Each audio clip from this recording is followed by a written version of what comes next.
Magandang hapon po sa inyong lahat. Sa sama-sama nating pagdiriwang ng banal na Eucharistia, isama rin natin sa ating mga panalangin ang sumusunod na pagsamo. Para sa pasasalamat ni na Seminarian G. Tolentino, Alan Gabriel Tolentino, para sa sumusunod na pamilya ni na Paraños, Julia Artos and family, Josie de la Cruz and family, Musni family, Waino family, Berlon family. Para sa mga natatanging kahilingan ni na Philip Paraños, Evelyn Nipa, Kurt Stephen Buluran, John Brian Samson, Derek James Vergara, John Clint de Mesa, John Paul Buenape, Philip Faustino Bulante, Andy and Alice Lopez and family. Para sa nagdiriwang ng kanilang karawan na si Marilu Mangabang, para sa maagang paggaling nila Resli Ann Denilia, Peter Paul Baltasar, Amelia Tino, Josepina, Derek Emil de Guzman.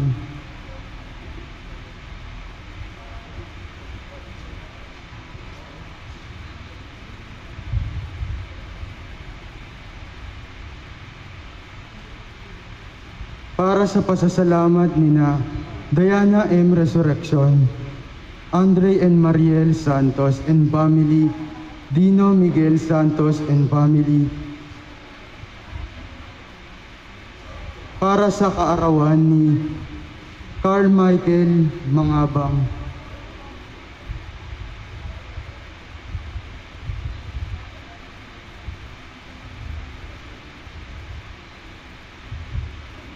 para sa pasasalamat nila Velasquez family, para sa kailingan nila Angelica Velasquez, Evelyn Nipa, para sa kagalingan ni Norma Borselis,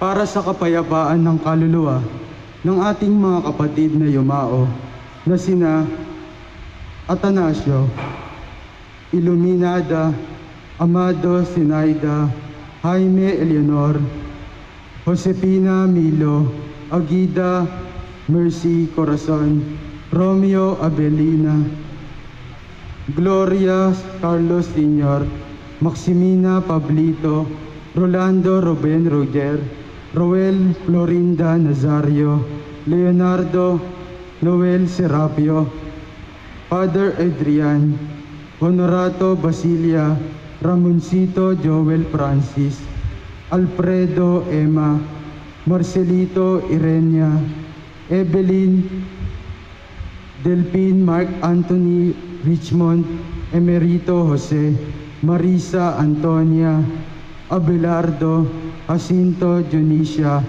Efren Romeo Salvador, Maria Dominador, Felicidad, Domingo Rosario, Crisanta Simeon Guillermo, Moises Pitang, Pipi Karina, Sabina, Severino Isidora, Jasmine Lydia, Delpin Mariden, Loretta Oscar, Clemencio, Irenio Consolacion, George, Nomer Raimundo Emerito, Laureano, Jonathan, Rupina Simeon Herbert, Honorato Susana, Alejo Aida, Bernarda Lorenzo, Alberto Lilia, Milagros, Leilani Jomar, Juanchito, Nelson Gil Arsenio, Teresita Honorata, Joaquin Melenio, Joel,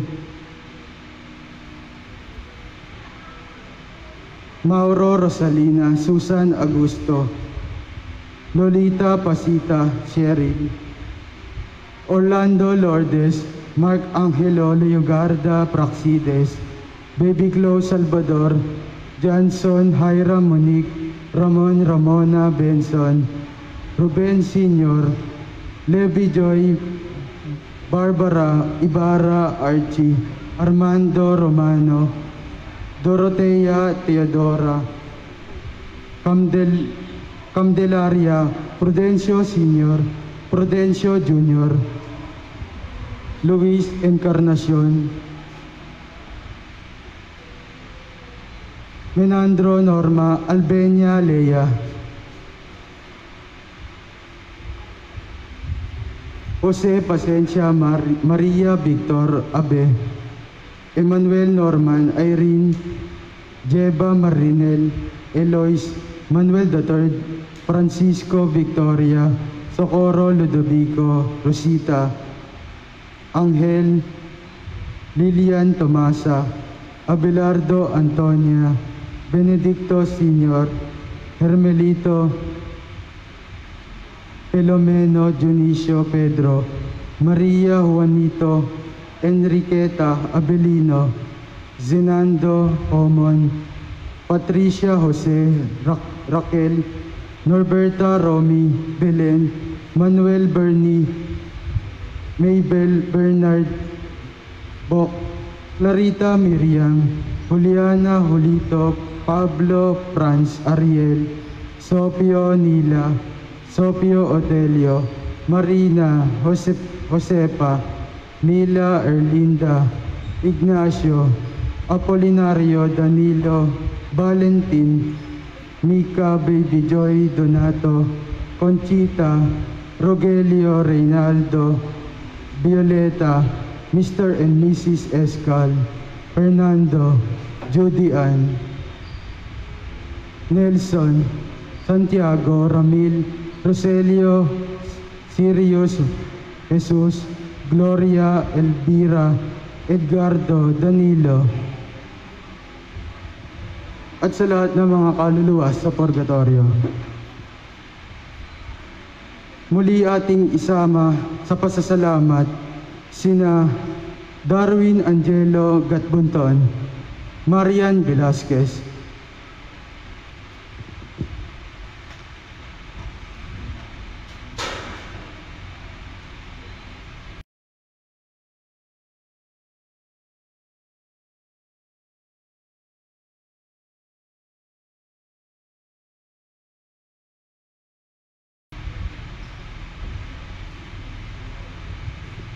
ngayon po ay ika-6 ng Hunyo, dakilang kapistahan ng kabanal-banalang katawan at dugo ng Panginoon. Ito ang aking katawan, ito ang aking dugo. Ang Eucharistia ay ang pag-aalay ng sarili ni Kristong nananatili. Liturhiya. Unang ipinagdiwang kapistahan ng kamahal-mahalang katawan ni Kristo. Noong 1246 sa Belgium, Huwebes sa oktaba ng kapistahan ng Santissima Trinidad.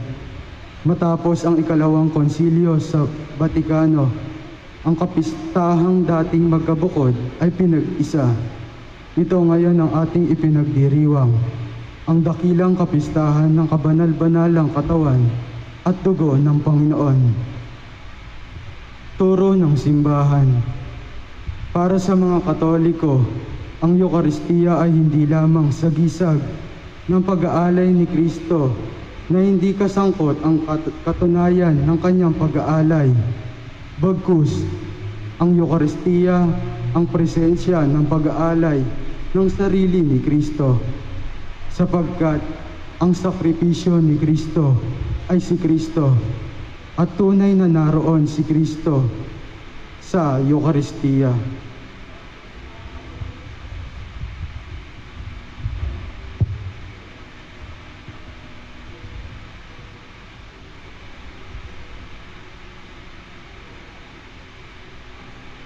Magsitayo po ang lahat at ang ating dasalin ng panalangin bago magsimula ang banal na misa. Sa ngalan ng Ama, ng Anak at ng Espiritu Santo. Amen. Makapangyarihan at mapagmahal na Ama, tinipon mo kami bilang iyong sambayanan upang sambahin at pasalamatan ka sa pagdiriwang ng banal na Eucharistia na iniwan ng iyong anak na si Jesus para sa amin. Bilang alaala ng kanyang pag-ibig na walang hanggan, tinawag at tinipon mo kami sa pagkakaisa sa banal na misa. Linisin mo kami sa aming mga kasalanan, dalisayin ang aming mga hangarin, at gawin mo kaming karapat-dapat na daluyan ng iyong mga biyaya. Nawa ang aming pagdiriwang sa iyong harapan ay maghatid ng pagpapala sa aming pamumuhay at kabanalan sa aming pamayanan. Nawa ang pakikiisang ito sa mapagligtas na biyaya ng Eucharistia ay magpayabong sa buhay ng sambayanan sa pamamagitan ng kapangyarihan ng salita at ng paghahati ng tinapay. Amen. Bilang pagsisimula ng ating banal na misa, makiisa po tayo sa pambungad na awit.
Sa ngalan ng Ama at ng Anak at ng Espiritu Santo. Amen.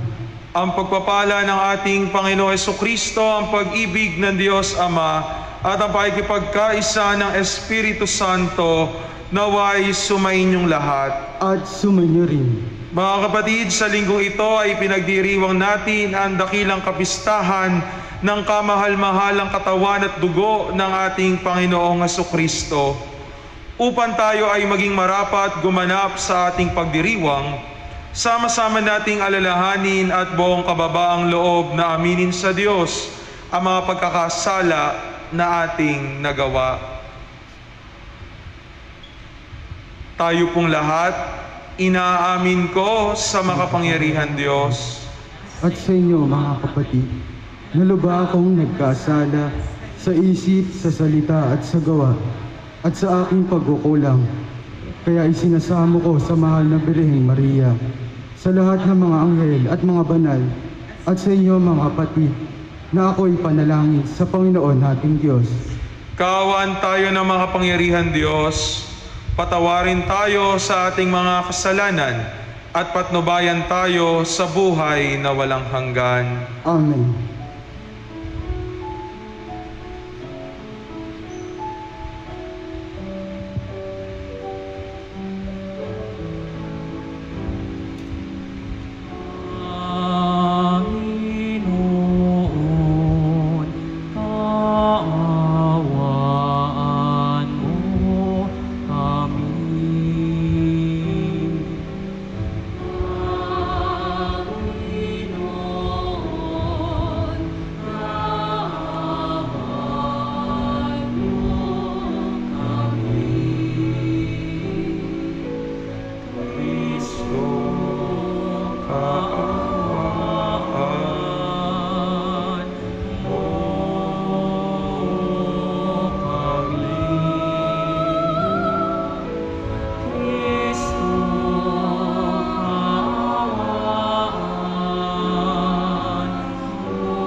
sinasamba namin, iluluwalhati ka namin, pinasasalamatan ka namin, dahil sa dakila mo kaluwalhatian. Panginoon Diyos, Hari ng langit, Diyos namang makapangyarihan sa lahat, Panginoon Jesucristo, buntong na anak, Panginoong Diyos, Kordero ng Diyos, anak ng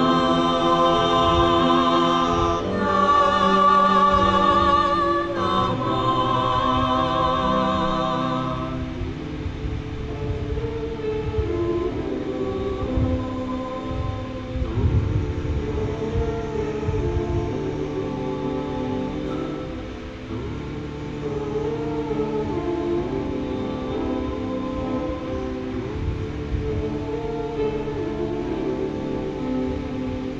Ikaw na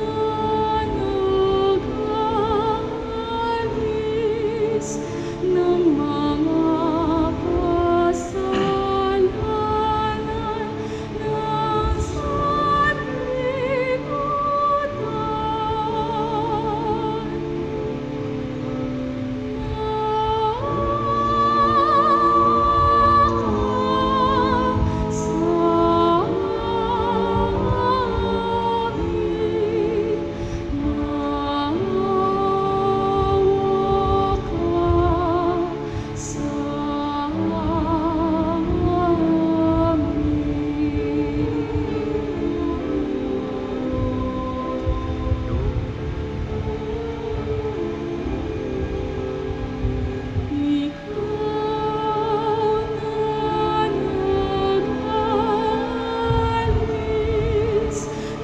mga kasalanan ng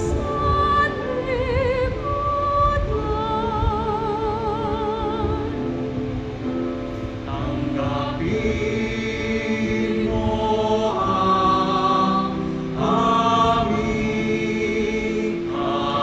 kahilingan. Ikaw na naluluklok sa kanan ng Ama.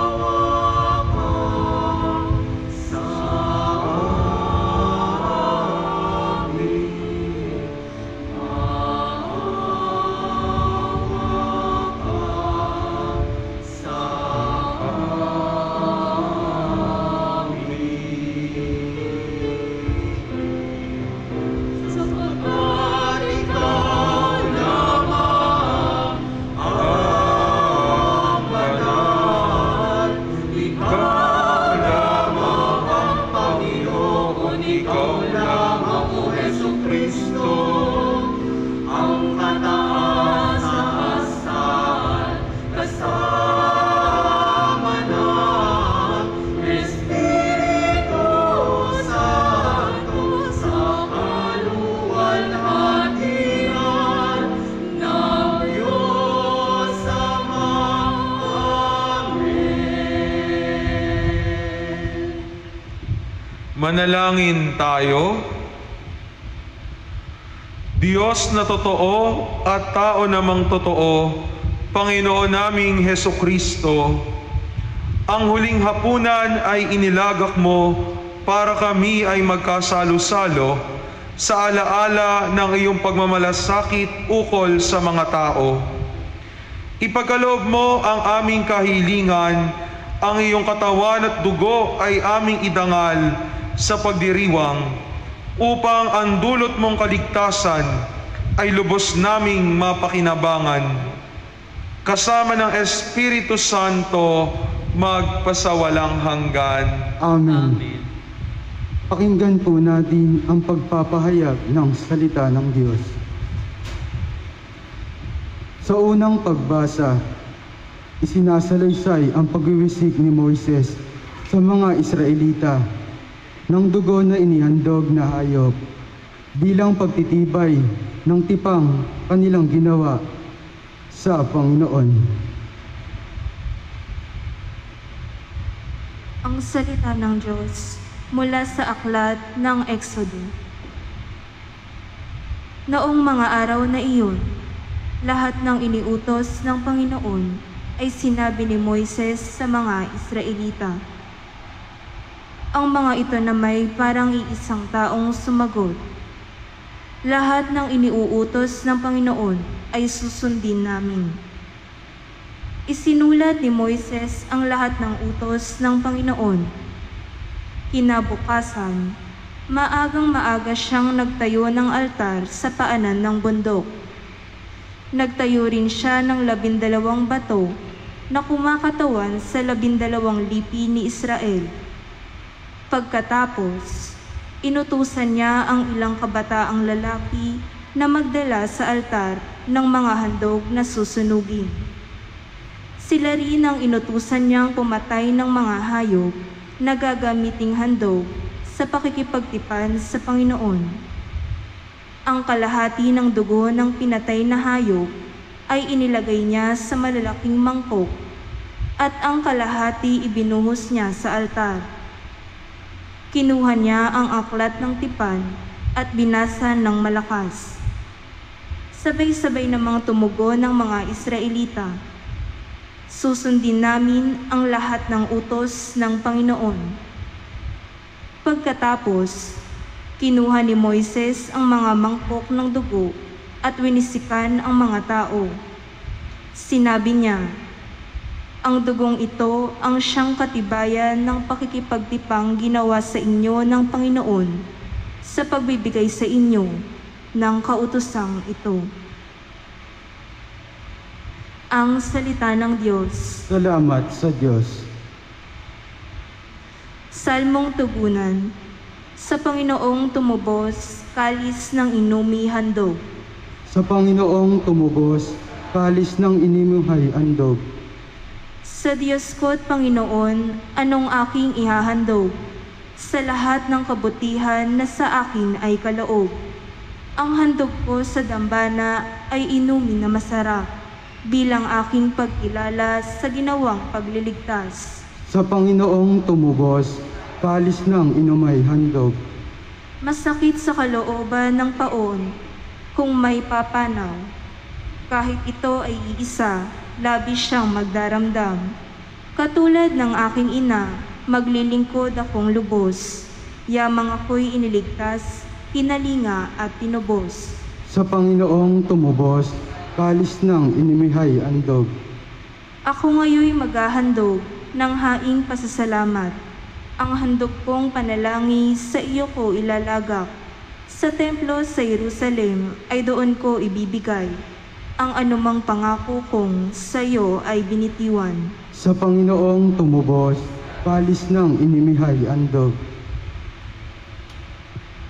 Sa ikalawang pagbasa, itinuturo ng sumulat sa mga Hebreo na higit na mahalaga at makapangyarihang luminis sa ating puso at isip ang dugong inialay ni Kristo kaysa dugo ng mga hayop na inihain para sa ikapagpapatawad ng mga kasalanan. Ang salita ng Diyos mula sa sulat sa mga Hebreo.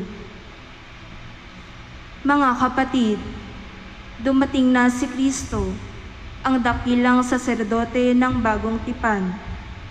Siya'y naglilingkod doon sa sambahang lalong dakila at walang katulad. Hindi ginawa ng tao, alalaong bagay wala sa sanlibutan ito. Minsan lamang pumasok si Kristo sa dakong kabanal-banalan at iyo'y sapat na.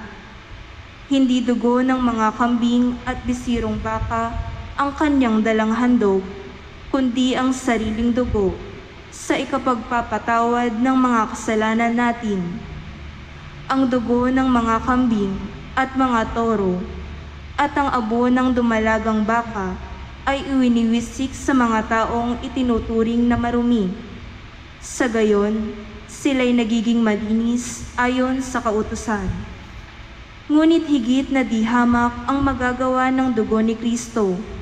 Sa pamamagitan ng walang hanggang Espiritu, ay inialay niya sa Diyos ang kanyang sarili na walang kapintasan. Ang kanyang dugo ang lumilinis sa ating puso't isip, upang talikdan na natin ang mga gawang walang kabuluhan at paglingkuran ang Diyos na buhay.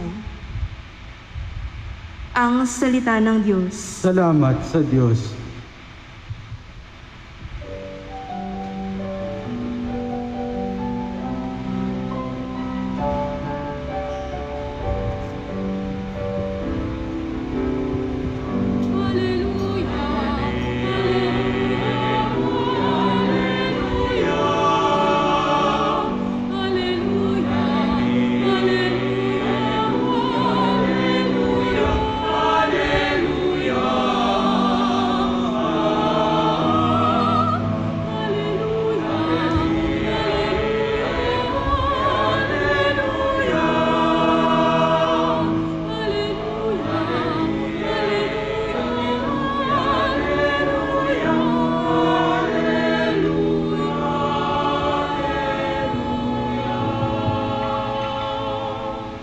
Sumainyo ang Panginoon, At sumainyo rin.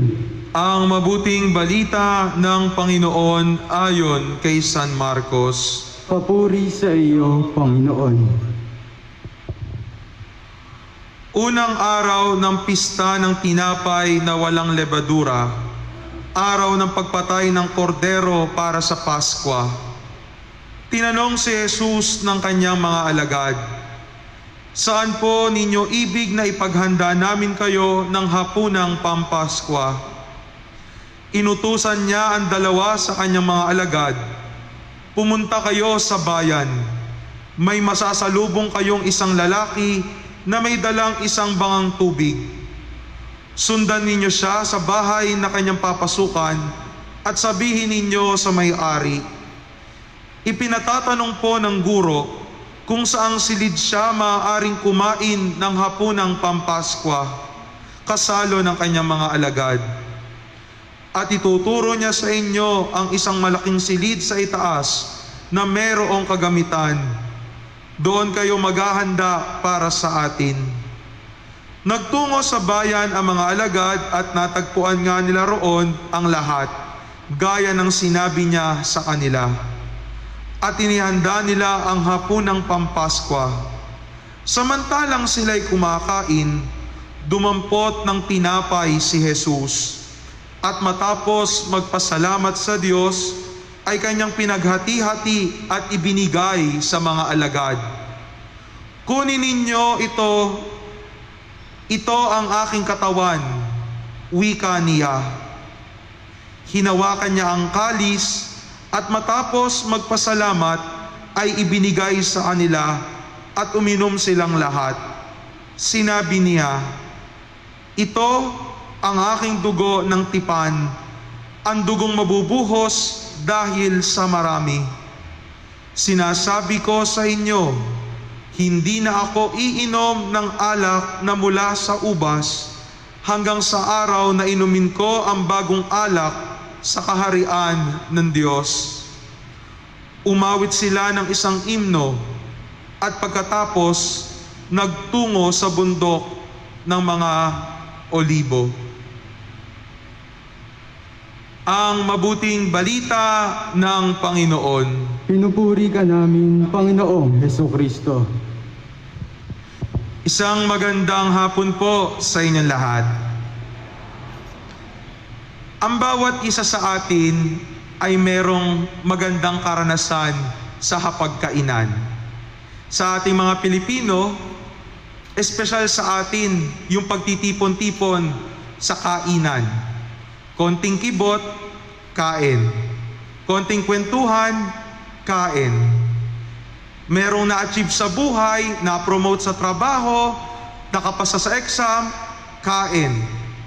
At ang bawat karanasan sa hapagkainan ay nag-iiwan ng alaala sa bawat isa sa atin.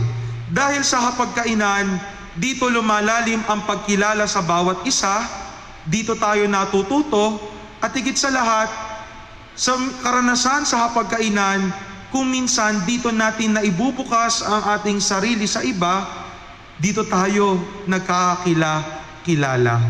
Kaya ang hapagkainan ay nagiiwan sa atin ng mga aral sa buhay. At ganito rin ang ginawa ng ating Panginoong Jesucristo. Sa hapagkainan, tinipon niya ang kanyang mga alagad at nag-iwan siya ng isang magandang alaala, nag-iwan siya ng isang makabuluhan na aral. Sa linggong ito, mga kapatid ko, ay pinagdiriwang natin ang dakilang kapistahan ng kamahal-mahalang katawan at dugo ng ating Panginoong Jesucristo, kung saan binibigyan natin ng pagpapahalaga at karangalan ang buhay at tunay na presensya ni Jesus sa bawat pagdiriwang ng banal na misa sa anyo ng tinapay at alak. Dahil ang katawan at alak na ating tinatanggap sa bawat pagdiriwang ng banal na misa ay totoong si Jesus at buhay na presensya ni Jesus sa bawat isa sa atin. Yung ostya at yung alak ay hindi lang yung parang sumisimbolo o nagre-represent kay Jesus. Kung hindi malinaw, inihayag sa atin ang katotohanan, ang tinapay na ating tinatanggap ay katawan ni Jesus at ang alak na ating iniinom ay dugo ni Jesus. Ito'y katotohanan na hindi ginawa ng tao o inimbento ng simbahan o ng ating mga ninuno sa pananampalataya, kung hindi ito mismo ay mga salita na nanggaling sa bibig ng ating Panginoong Jesucristo. Katulad ng ating salaysay sa ating mabuting balita sa linggong ito. Si Jesus, noong sila'y nagdiwang ng huling hapunan kasama ang kanyang mga alagad, ano ang sabi ni Jesus bago niya ibigay ang tinapay sa kanyang mga alagad? Ito ang aking katawan.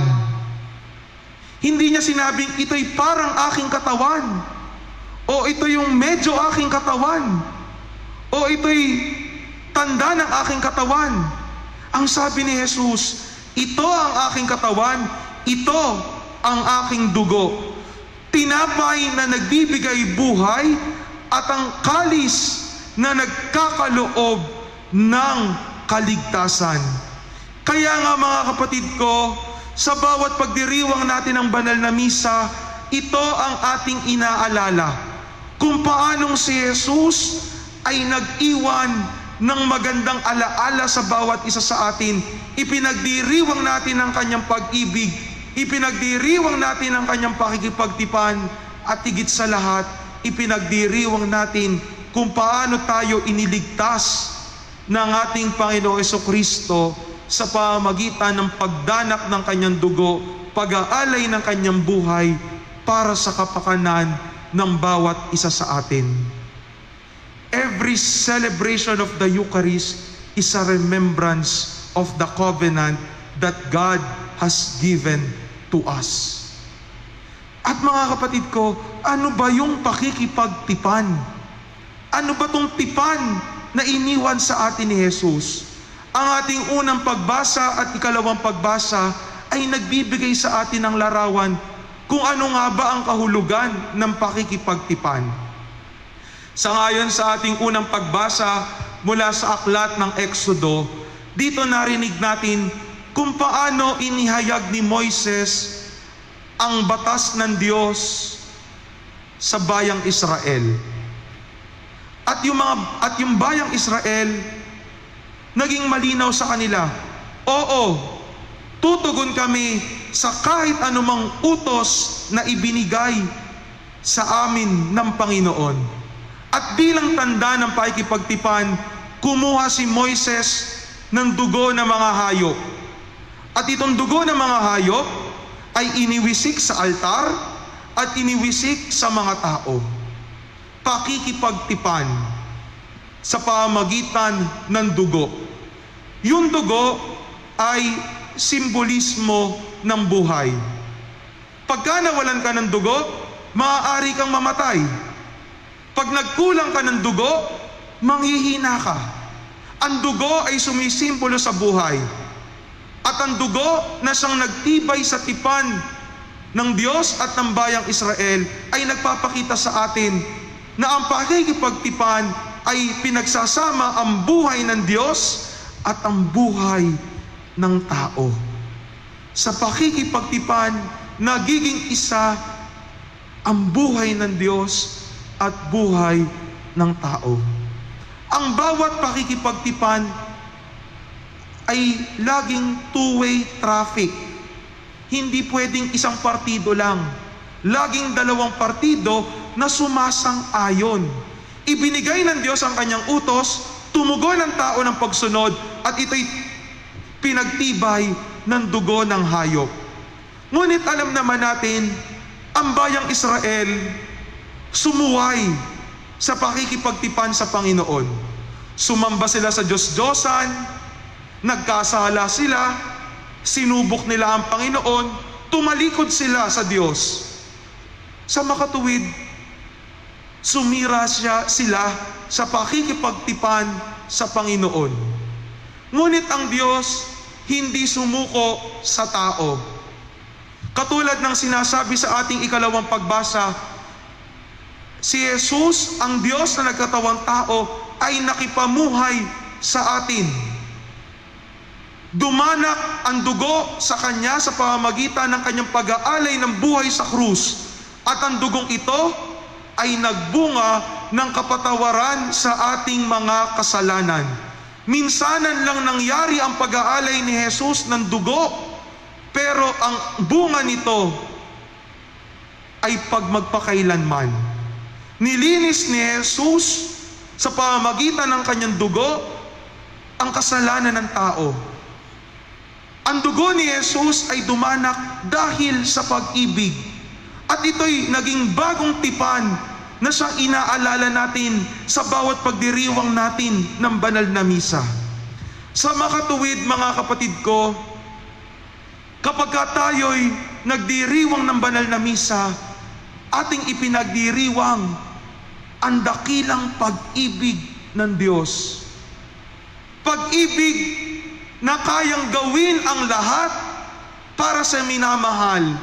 Pag-ibig na kayang tiisin ang kahit anong paghihirap para sa minamahal.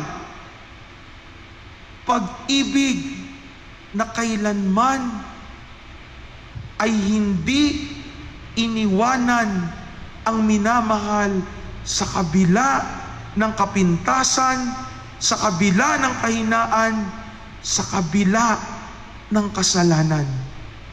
At mga kapatid ko, ito ang ating ipinagdiriwang sa bawat pagkakataon na tayo'y nagsisimba at nagmimisa. Dinadala natin sa kasalukuyan ang misteryo na iniwan ni Jesus 2,000 years ago. Yung pag-ibig na ipinahayag ni Jesus sa huling hapunan, dinadala natin sa kasalukuyan upang ang bawat isa sa atin ay mapaalalahanan kung gaano tayo minahal ng Diyos. Dumanak ang dugo ni Jesus upang ipaalala, upang ipagdiwang, upang isabuhay ang walang hanggang pagmamahal ng Diyos. Kaya nga mga kapatid ko, ang bawat pagdiriwang ng banal na misa ay isang pag-alaala. Pag-alaala sa pag-ibig na lubhang dakila. Kaya nga mga kapatid ko, ganun na lamang ang pagpapahalaga ng simbahan sa banal na misa. Dahil ito yung nagpapaalala sa atin na kahit anuman ang pagdaanan natin sa buhay, Ano man ang ating harapin, nariyan ng Diyos, sinasamahan tayo. Kaya nga yung ostya, yung tinapay, hindi lang siya basta manipis na tasteless, parang tasteless wafer. Minsan makunat pa nga, di ba? Hindi lang siya basta tinapay. Yan ay katawan ni Jesus na pinaghati-hati at ibinigay sa bawat isa sa atin. Sa banal na misa, ito yung nangyayari. Nagiging katawan ni Jesus ang simpleng tinapay. At ito ay buhay na presensya ni Jesus. Kaya nga mga kapatid ko, bigyang halaga natin yung pagtanggap natin ng banal na komunyon. Hindi lang yung basta naglalakad kayo dyan, pipila, tapos kakainin mo, nang ganun-ganun lang. Mga kapatid ko, ang pagtanggap ng komunyon ay pagtanggap kay Kristo. At ang pagtanggap kay Kristo ay nangangahulugan din ng pagtanggap sa kanyang aral at pagsasabuhay ng kanyang halimbawa.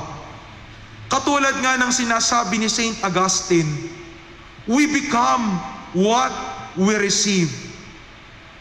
Kung ano ang ating tinatanggap, nagiging ganun tayo.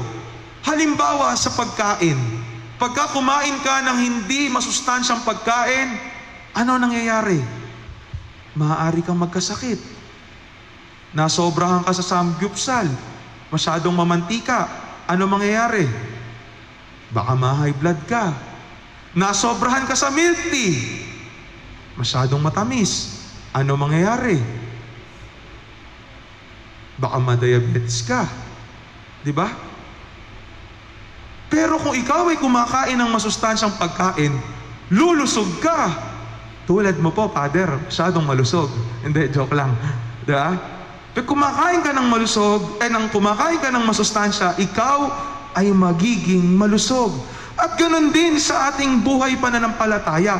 Kung lagi nating tinatanggap si Jesus, tinatanggap din natin ang kanyang aral, tinatanggap natin ang kanyang pag-ibig, tinatanggap natin ang kanyang pagliligtas, tinatanggap natin ang kanyang pakikipagtipan.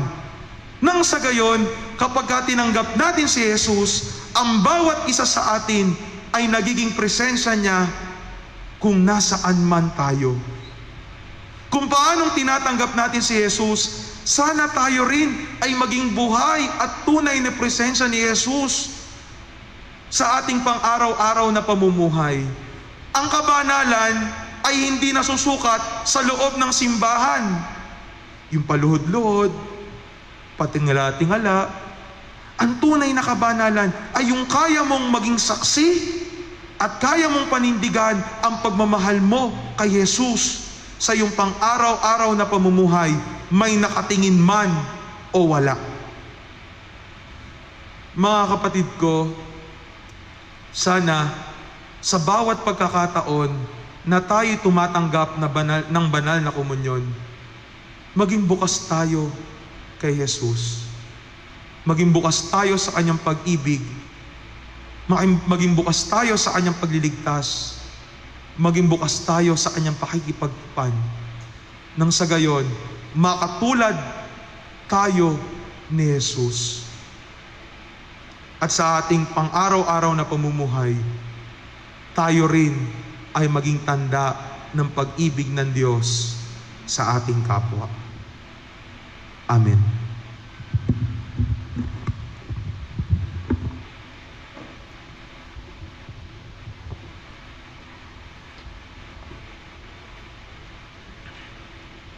Ipahayag natin ang ating pananampalataya. Sumasampalataya ako Sa Diyos amang makapangyarihan sa lahat, na may gawa ng langit at lupa.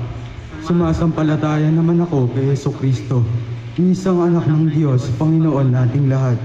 Nagkatawang tao siya lalang ng Espiritu Santo. Ipinanganak ni Santa Mariang Birhen. Pinagpakasakit ni Poncio Pilato. Ipinako sa krus na matay nilibing. na naog sa kinaroroonan ng mga yumao. Nang may 3 araw na buhay na maguli, umakyat sa langit, naluklok sa kanan ng Diyos amang makapangyarihan sa lahat. Doon magmumula paririto at hukom sa nangabubuhay at nangamatay na tao. Sumasampalataya naman ako sa Diyos Espiritu Santo, sa banal na simbahang Katolika, sa kasamahan ng mga banal, sa kapatawaran ng mga kasalanan, sa pagkabuhay na maguli na nangamatay na tao, at sa buhay na walang hanggan. Amen. Buong pagtitiwala tayong dumulog sa amang makapangyarihan na nang dahil sa dugo ng kanyang anak, nahirang tayong kanyang mga anak. Ang ating po itutugon, Panginoon, dinggin ng iyong bayan. Panginoon, dinggin ng iyong bayan. Para sa banal na Papa, mga obispo at mga pari, upang maibigay nila sa sambayanan ng buong katapatan ang tinapay ng Eukaristiya at salita ng Diyos, manalangin tayo sa Panginoon. Panginoon, dinggin ng iyong bayan. Para sa lahat ng simbahang Kristiyano, upang balang araw magkaisa sila sa hapag ng Panginoon, manalangin tayo sa Panginoon. Panginoon, dinggin ng iyong bayan. Para sa mga bansang sagana sa pagkain at kabuhayan, upang kanilang isaalang-alang ang mga bansang mahihirap at nangangailangan, manalangin tayo sa Panginoon. Panginoon, dinggin ng iyong bayan. Para sa ating sambayanang gumugunita sa unang misang ginanap sa ating bansa, upang ang mayaman at mahirap, nakaaangat at dukha, magsasaka at propitaryo, manggagawa at may-ari, ay magsalo sa Eukaristiya sa diwa ng katarungan, pag-ibig at kapayapaan, manalangin tayo sa Panginoon. Panginoon, dinggin ng iyong bayan. Para sa ating natitipon ngayon, upang ang banal na Eukaristiya ay maging bukal na pinagkukunan natin ng lakas at pagkakaisa, manalangin tayo sa Panginoon. Panginoon, dinggin ng iyong bayan. Para sa mga mahal nating yumao, upang makadulog sila sa inihahandang piging ni Jesus sa kalangitan, manalangin tayo sa Panginoon. Panginoon, dinggin ang iyong bayan.